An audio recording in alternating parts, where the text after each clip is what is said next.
For the flexibility part of this session, we are going to work with frog and pancake. Starting with frog. I'm going to go sideways to the camera at first so you can see what's going on here. I'm going to fascial those front. I'm going to start with my knees separated. So I want a fairly wide distance between the knees, not necessarily as wide as you can go, but we definitely don't want to be in your basic kneeling position. We want to create some width here. And then from there, I want to make sure that my heels aren't rotated in behind, but they are basically in line with the knees. So opening up, the heels as much as possible in line with the knees, so I've got that basic 90-degree bend here. And then from there, now that I'll sit up outside. From there, with that set up, in line with the knees are outside shoulder width. I'm going to bring my elbows down to the floor. Crescent position. From here, I want to make sure I don't have an anterior tilt to my hips. By that, I'm getting this arch in the back. This happens for a lot of people, and that happens because you're compensating for lack of hip mobility. What we want to do with this movement is we want to have the tail tucked under, not necessarily as far as you can, but enough so that we take out that excess curve in the low back. And from there, now that I'm in this position, the movement we want for a basic frog work is to shift the hips back, straight back, and then come forward. So this starts with some basic reps of working in and out of this frog position. As I go back, I make sure that in order to get further back, I don't compensate. This obviously allows me to go further back, as you notice, but if I have my hips in the right position, I cannot get that far back. So this is a cheat, which takes away from what we're working on. So try to avoid that. So we start with, say, 5 to 10 reps of just working into that depth.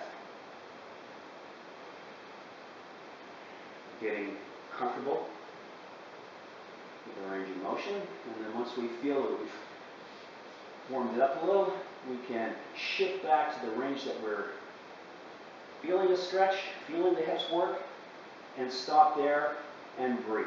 Just like in all the flexibility work we've done so far, the principle is the same. We're going to spend some time breathing and relaxing, trying to relax the nervous system, trying to allow the muscles to adapt, the tissues to adapt to this position that we're in now. Taking nice deep breaths, trying to let all the tension go. And when you feel that that tension has subsided somewhat, which will be different for everyone, then we can start our whole contract, relax phases, where we're going to contract, isometrically contract everything in our body. We're going to create tension in the lower body. In this case, in this position, we're going to create that by driving the knees into the floor and pretending we're trying to pull the floor into the center. And while holding that contraction, we're also contracting the upper body, so we're involved in the whole body. We'll hold that contraction for a count of 10 initially, a nice slow count. Still breathing while we do that, and then when we relax, we want to exhale, try to let the tension go as we sink back ever so slightly. There will be very small changes in the range of motion that you get out of this, but the big thing is that whatever range you're in, the isometric holds that you're working on will help strengthen that position. So this is the initial work for frog. There's a lot more work you can do with all of these flexibility exercises, of course, which we'll touch on later on in other series where I delve a little bit more into more advanced flexibility. But for now, this is a great start for a lot of people. We would be in this back position. Now let's get ready to contract, making sure I don't have that posterior pelvic tilt, or I do have a slight posterior pelvic tilt, not an anterior tilt. And I'm back as far as I can, and then I'll engage my lower body, engage my upper body, and I'm pressing my knees into the floor and pulling the floor together. And I'm going for a count of 10. 2, 3, 4, 5. Still breathing while you're contracting. Don't hold your breath. 6, 7, 8, 9, 10, and then I will shift back, and then I will let the tension go. So I'm letting my upper body relax. I'm letting my lower body relax. And I'm going to start the nice, deep, slow breathing, where we have a 5 count breathing in and a 5 count breathing out. And the whole time we're just trying to relax, and we're doing that little check through the whole body, making sure that I'm not engaging my toes or my fingers are still gripping the floor. I want to try and relax the whole body and just focus on breathing. Take my mind off what's going on down below. Allow the body to adapt to this new range of motion you created through that first contract, relax. And then I can repeat for a second and even a third contract, relax. Again, once I've felt that this is eased up, it has for me, I'll engage my upper and lower. I'll push into the floor with my knees and try to pull the floor together. 2, 3, 4, 5, 6, 7, 8, 9, 10, and shift back just slightly, reset, and breathe. There are many variations to this. Once we start getting comfortable in this range, we can start to work in a little bit with some shifting side to side, some little rotations, just to try and get the hips moving in that deeper range to loosen them up there. You can also work by extending legs and other methods of challenging this position. You may feel very, very tight hips when you're done. I suggest that just basically getting up and doing some basic hip circles like we've done before, standing hip rotations in both directions will help ease that up. Our second flexibility exercise is the pancake. We'll be in a straddle position. So, this time we're working on hamstrings, adductors, hips, everything together. We're going to get in that straddle position. For some of you, it may not be so wide, that doesn't really matter. Just find the range that you're comfortable with and we'll work with that. You'll also find with the previous video with the hurdler, I talked about people are sitting in this position and finding that they can't sit straight up. You can elevate the hips. It was the 99 elevated hips. For this one, if we can't sit completely upright, so that the shoulders are at least in line with the hips, so you're back here, you're rounded, this is not a good position. You can elevate your hips with a pillow, a couple yoga blocks, cushion, whatever you can find. And you'll sit the hips on that elevated surface, have the legs open, and this will allow you to at least get upright with your back. And you can work on the pancake. From there, sitting nice and upright in our straddle position, I'm going to hinge forward at the waist. You can have your hands crossed over your chest. You can have them out in front.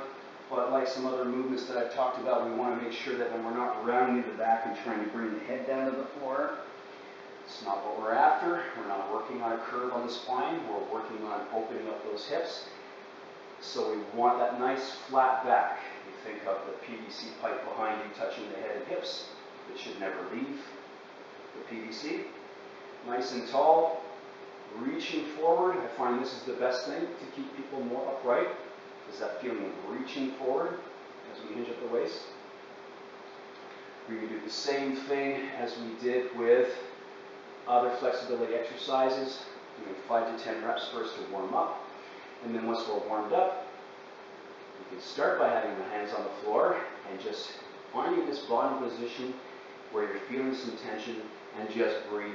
So spending as long as you need to in this position, trying to relax the muscles and find that the tension is starting to leave. And once it has, then we can start to set up for the contract, relax, the strengthening phases of this movement. I'll take my hands up off the floor. Doesn't matter what I do with them at this point. I'm going to engage my upper body, squeezing my fist, and then engage my lower body. And I'm going to drive my heels into the floor. So I'm not pushing myself all the way back up, but I have that feeling that I want to push myself all the way back up. So I'll get into this position, nice flat back, engage everything, and I'll drive my heels, my calves, and the backs of my legs into the floor. 2, 3, 4, still it's breathing, not holding breath. 6, 7, 8, tension full on, 9, 10, and reach forward, make a little extra room. You can have your hands out nice and straight if you want to stop yourself at that end, that new end range, and then breathe. Let the tension go in your lower body, let it go in your upper body, and focus on nice, deep breathing. You're going to do that check from the toes, the calves, the hips, making sure that there's no tension in my body, and I'm just thinking about breathing. Once I feel that the tension subside and I want to go through the next phase of contract, relax, then I'll engage my lower body first. I'll take my hands up off the floor, engage there, and I will continue with the contract, relax. Push, and 1, 2, making sure I'm still breathing, 3, 4, 5, 6, 7, 8, 9, 10, and set the hands down, and breathe. Let the tension go. This can be repeated for a third set of contract, relax. I find the third set really makes the difference. And when you're done, same thing. You're going to feel very tight in the hips. You can get up, walk around, do some trunk circles, some hip rotations, and loosen that up. And then go back and do a frog and do a pancake again. So those are the 2 basic flexibility exercises. Again, this is the starting portion of this flexibility work. There are other techniques, more advanced, and there are ways of working on this mobility through movement combinations and through dynamic movement, but that will come later on. We want to build that strong foundation first and focus on the very basic of it and make sure that you've got good positioning and you're strengthening range of motion before we get into something that's a little bit more complicated and dynamic. So I hope that you enjoy this series as well. Please be sure to check out the other videos. As part of the series, this makes 3 now out of 3 on the hip mobility series. That gives you lots of different variations to work with. You can kind of mix and match between them a little bit, but I've basically set them up so that they work as an individual session.